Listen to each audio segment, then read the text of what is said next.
ओम शांति। ਅੱਜ ਪਿਆਰੇ ਬਾਪ ਦਾਦਾ ਦੇ 19/4/2021 ਦੇ ਮਹਾਵਚਨ। ਪਿਆਰੇ ਬਾਬਾ ਨੇ ਆਪਣੇ ਪਿਆਰੇ ਪਿਆਰੇ ਬੱਚਿਆਂ ਨੂੰ ਕਿਹਾ, ਮਿੱਠੇ ਬੱਚੇ, ਜਦੋਂ ਵੀ ਸਮਾਂ ਮਿਲੇ ਤਾਂ ਇਕਾਂਤ ਵਿੱਚ ਬੈਠ ਕੇ ਸੱਚੇ ਮਾਸ਼ੂਕ ਨੂੰ ਯਾਦ ਕਰੋ, ਕਿਉਂਕਿ ਯਾਦ ਨਾਲ ਹੀ स्वर्ग ਦੀ ਬਾਦਸ਼ਾਹੀ ਮਿਲੇਗੀ। प्रश्न है, बाप मिलिया है ता केड़ा अलबेलापन समाप्त हो जाना चाहिए है? उत्तर है, कई बच्चे अलबेले हो के कहते हैं, असी तां हाँ ही बाबा दे, याद दी मेहनत नहीं करते, बार बार याद भुल जाती है। यह है अलबेलापन। बाबा कहते, बच्चे अगर याद विच रहो तो अंदर स्थाई खुशी रहेगी, किसी भी प्रकार का खुटका नहीं आवेगा। जिमें बंधेलियां याद विच तड़फदियां हन, रात दिन याद करदियां हन, इस तरह तुसी भी तुहानू भी निरंतर याद रहनी चाहिए है। गीत है, तकदीर जगा कर आई हूँ। ओम शांति। बाप ने बच्चों को समझाया है, तुसी भी कहते हो ओम शांति, बाप भी कहते हैं ओम शांति, अर्थात तुसी आत्मावां शांत स्वरूप हो। बाप भी शांत स्वरूप है, आत्मा दा स्वधर्म शांत है, परमात्मा दा भी स्वधर्म शांत है। तुसी भी शांति धाम दे रहने वाले हो। बाप भी कहते हैं, मैं भी उत्थे दा रहन वाला हाँ। तुसी बच्चे पुनर्जन्म विच आउंदे हो, मैं नहीं आउंदा हाँ। मैं इस रथ विच प्रवेश करदा हाँ, ये मेरा रथ है। शंकर तो अगर पूछोगे, पुछ तां नहीं सकते हो बाबा कहते, परंतु समझो सूक्ष्म वतन विच जाके कोई पूछे तां कहणगे ये सूक्ष्म शरीर मेरा है। शिव बाबा कहते, मेरा तां ये भी शरीर नहीं है, कोई सूक्ष्म शरीर भी शिव बाबा दा नहीं है। असी तां ये उधार लिया है, क्योंकि मैनू भी कर्मेंद्रियां दा आधार चाहिदा है। पहली मुख्य गल समझाउणी है कि पतित पावन ज्ञान दा सागर श्री कृष्ण नहीं है। श्री कृष्ण सर्व आत्मावां नूं पतित तो पावन नहीं बनाउंदे, ਉਹ ਤਾਂ आ के पावन दुनिया विच राज करते हैं। पहला प्रिंस बनते, फिर महाराजा बनते। उन्हां विच ज्ञान नहीं है। श्री कृष्ण दे मना सतयुग विच ज्ञान नहीं है। रचना का ज्ञान तां रचयिता विच ही होवेगा ना। श्री कृष्ण नूं तां रचना कहा जाता है। रचयिता बाप ही आकर ज्ञान दिंदे हन। हुण बाप रच रहे हैं, कहते हैं तुसी मेरे बच्चे हो।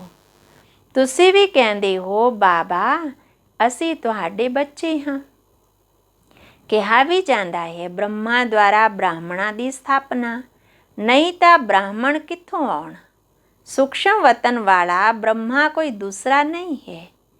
ऊपर वाला सो नीचे वाला सो ऊपर वाला एक ही है। बाबा कहते इको ही है। तो बाबा कहते अच्छा विष्णु अते लक्ष्मी नारायण भी तो इको ही गल है ना। वो कित्थों दे हन? विष्णु सो ब्रह्मा बनते, ब्रह्मा सरस्वती ही सो लक्ष्मी नारायण बनते। फिर बाबा कह रहे इसलिए विष्णु नूं 4 पूजा दित्तियां हन।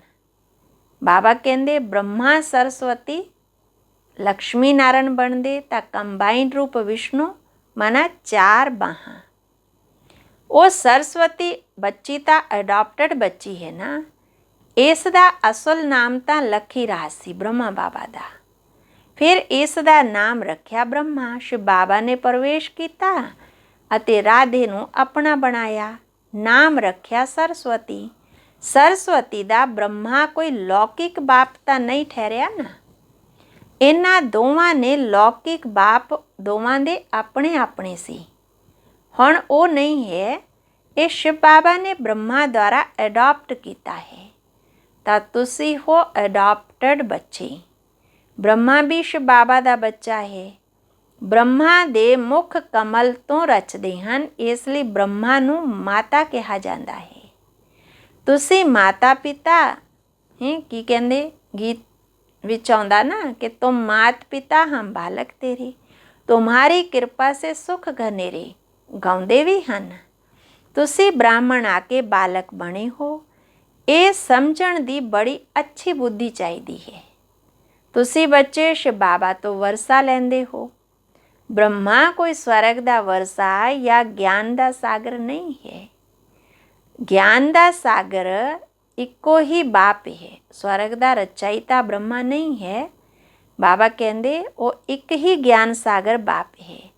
ਆਤਮਾ ਦਾ ਬਾਪ ਹੀ ਗਿਆਨ ਦਾ ਸਾਗਰ ਹੈ। ਆਤਮਾ ਵੀ ਗਿਆਨ ਸਾਗਰ ਬਣਦੀ ਹੈ, ਪਰੰਤੂ ਇਸ ਨੂੰ ਗਿਆਨ ਸਾਗਰ ਤਾਂ ਨਹੀਂ ਕਹਾਂਗੇ ਨਾ। ਤੁਸੀਂ ਜਾਣਦੇ ਹੋ ਕਿ ਅਸੀਂ ਬੇਹੱਦ ਦੇ ਬਾਪ ਤੋਂ ਸੁੱਖਾਂ ਦੀ ਤਕਦੀਰ ਬਣਾ ਰਹੇ ਹਾਂ। ਬਰੋਬਰ ਅਸੀਂ ਸਤਯੁਗ ਤ੍ਰੇਤਾ ਵਿੱਚ ਪੂਜੇ ਦੇਵੀ ਦੇਵਤਾ ਸੀ, ਹੁਣ ਅਸੀਂ ਪੁਜਾਰੀ ਬਣ ਗਏ ਹਾਂ। 84 ਜਨਮ ਲੈਂਦੇ ਲੈਂਦੇ ਨੀਚੇ ਉਤਰਨਾ ਪੈਂਦਾ ਹੈ। ਇਹ ਵੀ ਤੁਹਾਨੂੰ ਬਾਬਾ ਨੇ ਸਮਝਾਇਆ ਹੈ। ਯੋਗ ਨਾਲ ਖਾਦ ਨਿਕਲਦੀ ਹੈ। ਯੋਗ ਵਿੱਚ ਹੀ ਮਿਹਨਤ ਹੈ। ਬੇਸ਼ੱਕ ਕਈ ਬੱਚੇ ਗਿਆਨ ਵਿੱਚ ਤਿੱਖੇ ਹਨ, ਪਰੰਤੂ ਯੋਗ ਵਿੱਚ ਕੱਚੇ ਹਨ। ਬੰਧੇਲੀਆਂ ਯੋਗ ਵਿੱਚ ਛੋਟੇਲੀਆਂ ਤੋਂ ਵੀ ਚੰਗੀਆਂ ਹਨ। ਮਾਨਾ ਜਿਨ੍ਹਾਂ ਨੂੰ ਕੋਈ ਬੰਧਨ ਨਹੀਂ, ਉਹ ਯਾਦ ਨਹੀਂ ਕਰਦੇ। ਜਿਨ੍ਹਾਂ ਬੰਧਨ ਵਾਲੀਆਂ ਬਾਬਾ ਕਹਿੰਦੇ ਬੰਧੇਲੀਆਂ ਯਾਦ ਕਰਦੀਆਂ, ਉਹ ਤਾਂ ਸ਼ਿਵ ਬਾਬਾ ਦੇ ਮਿਲਣ ਦੇ ਲਈ ਰਾਤ ਦਿਨ ਤੜਫਦੀਆਂ। ਤੁਸੀਂ ਮਿਲੇ ਹੋ, ਤੁਹਾਨੂੰ ਕਿਹਾ ਜਾਂਦਾ ਯਾਦ ਕਰੋ, ਤਾਂ ਤੁਸੀਂ ਬਾਰ-ਬਾਰ ਭੁੱਲ ਜਾਂਦੇ ਹੋ। ਤੁਹਾਨੂੰ ਤੂਫਾਨ ਬਹੁਤ ਲੱਗਦੇ ਹਨ। ਉਹ ਯਾਦ ਵਿੱਚ ਤੜਫਦੀਆਂ, ਤੁਸੀਂ ਨਹੀਂ ਤੜਫਦੇ ਹੋ। ਬਾਬਾ ਕਹਿੰਦੇ ਬੰਧੇਲੀਆਂ ਯਾਦ ਵਿੱਚ ਤੜਫਦੀਆਂ ਨੇ, ਤੁਹਾਡੀ ਬੱਚਿਆਂ ਦੀ ਕੋਈ ਇੰਨੀ ਤੜਫ ਵਾਲੀ ਯਾਦ ਨਹੀਂ ਹੈ। ਤੁਹਾਨੂੰ ਬਾਪ ਮਿਲਿਆ ਹੈ ਤਾਂ ਅਲਬੇਲੇ ਬਣ ਜਾਂਦੇ ਹੋ। ਅਸੀਂ ਬਾਬਾ ਦੇ ਬੱਚੇ ਹਾਂ ਹੀ ਹਾਂ। ਅਸੀਂ ਇਹ ਸਰੀਰ ਛੱਡ ਕੇ ਪ੍ਰਿੰਸ ਬਣਾਂਗੇ। ਇਹ ਅੰਦਰ ਸਥਾਈ ਖੁਸ਼ੀ ਰਹਿਣੀ ਚਾਹੀਦੀ ਹੈ, ਪਰੰਤੂ ਮਾਇਆ ਯਾਦ ਕਰਨ ਨਹੀਂ ਦਿੰਦੀ। ਯਾਦ ਨਾਲ ਹੀ ਖੁਸ਼ੀ ਵਿੱਚ ਰਹੋਗੇ ਨਾ। ਯਾਦ ਨਹੀਂ ਕਰੋਗੇ ਤਾਂ ਖੁਟਕਾ ਖਾਂਦੇ ਰਹੋਗੇ। ਤੁਸੀਂ ਜਾਣਦੇ ਹੋ ਸ਼ਿਵ ਬਾਬਾ ਬ੍ਰਹਮਾ ਦੇ ਰੱਥ ਵਿੱਚ ਆਉਂਦੇ ਹਨ। ਮੈਂ ਜੋ ਬ੍ਰਹਮਾ ਹੈ ਉਹੀ ਸਤਯੁਗ ਵਿੱਚ ਸ੍ਰੀ ਕ੍ਰਿਸ਼ਨ ਸੀ। 84 ਜਨਮ ਲੈ ਪਤਿਤ ਬਣੇ। ਇਸ ਵਿੱਚ ਬਾਪ ਨੇ ਪ੍ਰਵੇਸ਼ ਕੀਤਾ, ਤੁਹਾਨੂੰ ਅਡਾਪਟ ਕੀਤਾ। ਜੋ ਲਾਇਕ ਬਣਨਗੇ ਉਹੀ ਰਾਜਾਈ ਵਿੱਚ ਆਉਣਗੇ। ਇਸ ਵਿੱਚ ਬਹੁਤ ਚੰਗੇ ਮੈਨਰਸ ਚਾਹੀਦੇ ਹਨ। ਮੁੱਖ ਤਾਂ ਹੈ ਹੀ ਪਵਿੱਤਰਤਾ। ਇਸ ਤੇ ਅਬਲਾਵਾਂ ਤੇ ਕਿੰਨੇ ਅਤਿਆਚਾਰ ਹੁੰਦੇ ਹਨ ਪਵਿੱਤਰਤਾ ਦੇ ਲਈ। ਕਿੱਥੇ ਕਿੱਥੇ ਪੁਰਸ਼ਾਂ ਤੇ ਵੀ ਅਤਿਆਚਾਰ ਹੁੰਦੇ, ਵਿਕਾਰ ਦੇ ਲਈ ਇੱਕ ਦੋ ਨੂੰ ਤੰਗ ਕਰਦੇ ਹਨ। ਇੱਥੇ ਮਾਤਾਵਾਂ ਬਹੁਤ ਹੋਣ ਦੇ ਕਰਕੇ ਸ਼ਕਤੀ ਸੇਨਾ ਨਾਮ ਗਾਇਆ ਹੋਇਆ ਹੈ, ਵੰਦੇ ਮਾਤਰਮ। ਹੁਣ ਤੁਸੀਂ ਗਿਆਨ ਚਿਤਾ ਤੇ ਬੈਠੇ ਹੋ, ਕਾਮ ਚਿਤਾ ਤੋਂ ਉਤਰ ਕੇ ਗੋਰੇ ਬਣਨ ਦੇ ਲਈ। ਬਾਬਾ ਕਹਿੰਦੇ ਉਹ ਤਾਂ ਇੱਕ ਦੋ ਨੂੰ ਵਿਕਾਰ ਦਾ ਹਥਿਆਲਾ ਬੰਨ ਕੇ ਵਿਕਾਰੀ ਬਣਾ ਦਿੰਦੇ ਹਨ। ਵਿਕਾਰੀ ਬ੍ਰਾਹਮਣ ਹਥਿਆਲਾ ਬਣਦੇ ਹਨ। ਤੁਸੀਂ ਤਾਂ ਨਿਰਵਿਕਾਰੀ ਬ੍ਰਾਹਮਣ ਹੋ ਨਾ। ਤੁਸੀਂ ਉਹ ਕੈਂਸਲ ਕਰਾ ਕੇ ਗਿਆਨ ਚਿਤਾ ਤੇ ਬਿਠਾਉਂਦੇ ਹੋ। ਕਾਮ ਚਿਤਾ ਨਾਲ ਕਾਲੇ ਬਣ ਗਏ, ਗਿਆਨ ਚਿਤਾ ਨਾਲ ਗੋਰੇ ਬਣ ਜਾਂਦੇ ਹੋ। ਬਾਬਾ ਕਹਿੰਦੇ ਬੇਸ਼ੱਕ ਇਕੱਠੇ ਰਹੋ, ਪਰੰਤੂ ਪ੍ਰਤਿਗਿਆ ਕਰਨੀ ਹੈ ਅਸੀਂ ਵਿਕਾਰ ਵਿੱਚ ਨਹੀਂ ਜਾਵਾਂਗੇ। ਇਸ ਲਈ ਬਾਬਾ ਅੰਗੂਠੀ ਪਹਿਨਾਉਂਦੇ ਹਨ। ਮਾਨਾ ਸ਼ਿਵ ਬਾਬਾ ਦੀ ਅੰਗੂਠੀ ਪਹਿਨਾਉਂਦੇ ਹਨ ਤਾਂ ਕਿ ਸਾਨੂੰ ਸਮ੍ਰਿਤੀ ਰਹੇ। ਸ਼ਿਵ ਬਾਬਾ ਬਾਬਾ ਵੀ ਹੈ, ਸਾਜਨ ਵੀ ਹੈ। ਹੁਣ ਤੁਹਾਨੂੰ ਗਿਆਨ ਦਾ ਤੀਸਰਾ ਨੇਤਰ ਮਿਲਿਆ ਹੈ। ਤੁਸੀਂ ਆਤਮ ਅਭਿਮਾਨੀ ਬਣਨਾ ਹੈ। ਮੈਂ ਇਸ ਸਰੀਰ ਦੁਆਰਾ ਹੁਣ ਦੇਵਤਾ ਬਣਦੀ ਹਾਂ। ਮੇਰੇ ਵਿੱਚ ਹੀ ਇਹ ਸੰਸਕਾਰ ਹਨ। ਮਨੁੱਖ ਸਭ ਦੇਹ ਅਭਿਮਾਨੀ ਹਨ। ਬਾਬਾ ਆ ਕੇ ਬੱਚਿਆਂ ਨੂੰ ਦੇਹੀ ਅਭਿਮਾਨੀ ਬਣਾਉਂਦੇ ਹਨ। ਲੋਕ ਫਿਰ ਕਹਿ ਦਿੰਦੇ ਆਤਮਾ ਪਰਮਾਤਮਾ ਇੱਕ ਹੈ। ਪਰਮਾਤਮਾ ਨੇ ਇਹ ਸਾਰੇ ਰੂਪ ਧਾਰਨ ਕੀਤੇ ਹਨ। परंतु ये सब तो गलत है ना। बाप समझाते हैं, बच्चे किसी भी गल विच शंका नहीं होनी चाहिए, निश्चय होना चाहिए है। बाबा जरूर सच ही दसदे हैं।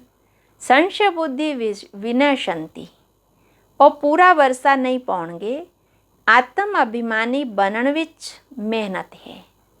खाना पकाउंदे बुद्धि बाबा दी तरफ लगी रहे। हर गल विच प्रैक्टिस करनी चाहिए है। रोटी बेलदे अपने माशक नूं याद करते रहना, ये अभ्यास हर गल विच चाहिए है।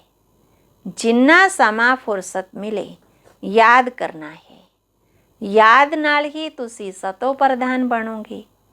8 घंटा काम करन दे लई छुट्टी है। बाबा कहंदे फिर विच दी एकांत विच जाके बैठना चाहिए है। तुहानू भी सबनू शिव बाबा दा परिचय सुनाउणा चाहिए है। अज नहीं सुनणगे तां कल जरूर सुनणगे। ये ज्ञान सब दे लई है, क्योंकि ये है ही सहज याद और सहज बाप दा वरसा। परंतु पवित्र जरूर बनना है। बच्चियां ते हुण बृहस्पति की दशा बैठी है। सिर्फ वृक्षपति बाप नू याद करो, पवित्र बनो बस। अच्छा, मिठे मिठे सिकिलधे बच्चियां प्रति मात पिता बाप दादा दा याद प्यार अते गुड मॉर्निंग। रूहानी बाप दी रूहानी बच्चियां नू नमस्ते। धारणा लई मुख सार है। पहला पॉइंट, हर काम करदे होए आत्म अभिमानी बनण दा अभ्यास करना है।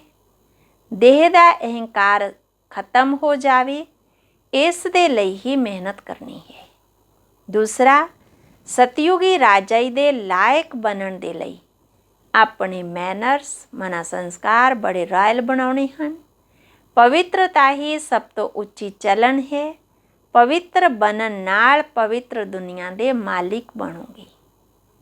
वरदान है, भोलेपन दे नाल ऑलमाइटी अथॉरिटी बन, माया दा सामना करन वाले शक्ति स्वरूप भव।